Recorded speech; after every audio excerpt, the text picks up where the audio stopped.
Today, we're diving into a really critical moment in Eastern Europe's history.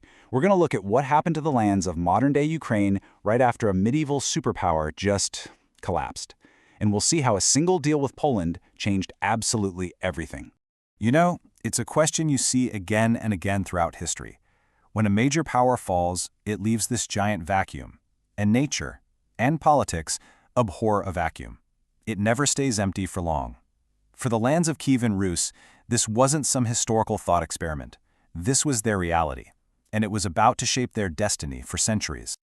So, to really get what comes next, we have to start with what fell apart.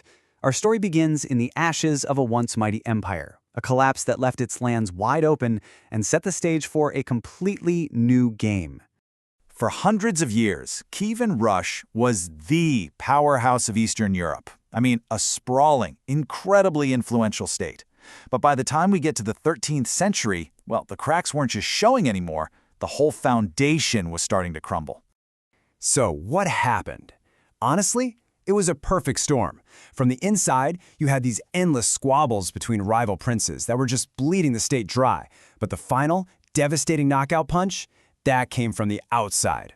The Mongol invasions just smashed through, leveling cities and completely shattering the old power structures. And just like that, Kievan Rus was gone, leaving its lands totally vulnerable and basically up for grabs. And into this void steps a new, ambitious player from the north, the Grand Duchy of Lithuania. And listen, this wasn't just another small kingdom. This was a rising, multi-ethnic empire that was expanding and fast. It swallowed up most of the old Rus lands, kicking off a whole new chapter for the entire region. The Lithuanians had a very specific philosophy, and it's summed up perfectly by this phrase. It basically sent a message: we're not here to tear everything down and erase your culture. It was an incredibly smart, pragmatic approach. Why? Well, it's a lot easier to govern a huge new territory when you work with the people instead of trying to crush them. And in the real world, this meant that for the average person, life didn't really change all that much. Local laws were kept, the local language was used for official documents, local traditions were respected.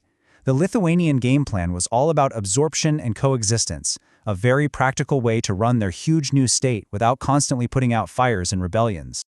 But this whole era of business as usual was about to hit a brick wall. A single political decision, an alliance made for strategic reasons, was about to completely rewrite the future of the Ukrainian lands.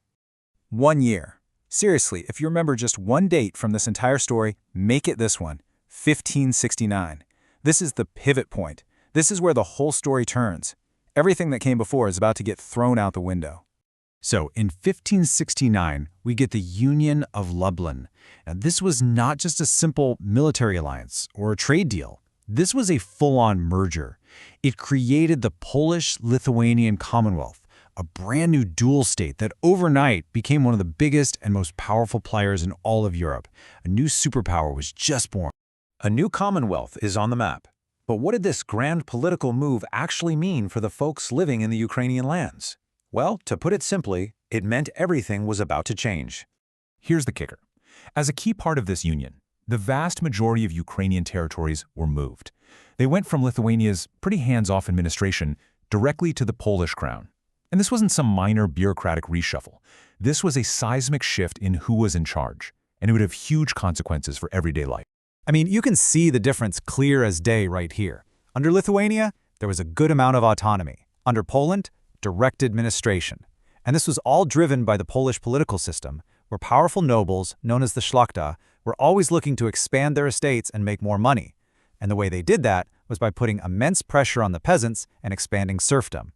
And, on top of all that, the Orthodox faith, which had been respected before, now had to deal with the growing power and influence of the Catholic Church.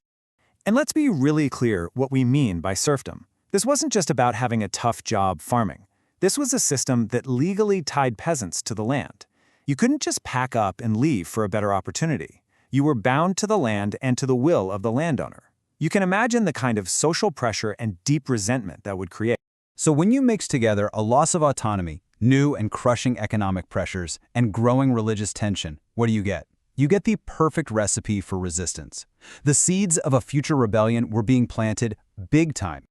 So this timeline really puts it all in a nutshell for us. First, Kievan Rus falls apart, leaving a power vacuum. Then Lithuania steps in and brings some stability. Then comes the game changer. 1569, the Union of Lublin hands these lands over to Poland. And from that point on, a whole new set of rules and intense new pressures begin to build. And that's really the key takeaway from all of this. This wasn't just about redrawing lines on a map. These changes under the Polish crown, the new laws, the serfdom, the religious pressure, this was the direct catalyst. This was the spark that would eventually light the fuse of a huge organized rebellion. You know, you can only put people under that much pressure before something new gets forged in the fire. As all these tensions were just about to boil over, the stage was set for a brand new force to rise up from the Ukrainian steppe. The question is, who would they be?